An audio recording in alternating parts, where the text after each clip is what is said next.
একজন গরিব কাঠুরে প্রতিদিন জঙ্গলে কাঠ কাটত। একদিন দুপুরে খুব ক্ষুধা লাগলে সে একটি পুরনো বটগাছের নিচে বসে নিজের শেষ ভাতের পুটলি খুলল।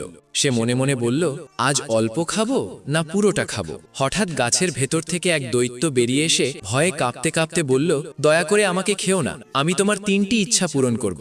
কাঠুরে খুশি হয়ে বলল, ঠিক আছে, কাল এসে ইচ্ছা বলব। বাড়ি ফিরে সে সব কথা স্ত্রী আর মেয়েকে বলল। পরদিন 3জন গাছের কাছে গেল। স্ত্রী বলল, আগে আমি ইচ্ছা বলি, আমাকে সবচেয়ে সুন্দর নারী বানিয়ে দাও। দৈত্য ইচ্ছা পূরণ করলো। সেই নারী অপূর্ব সুন্দরী হয়ে গেল। তখনই এক রাজা সেখান দিয়ে যাচ্ছিল। তাকে দেখে রাজা মুগ্ধ হয়ে বিয়ে করার প্রস্তাব দিল। স্ত্রী সঙ্গে সঙ্গে রাজি হয়ে রাজার সাথে চলে গেল। কাঠুরে রেগে গিয়ে বলল, ওকে আগের চেয়েও খারাপ বানাও। দৈত্য বাধ্য হয়ে তাকে কুৎসিত করে দিল।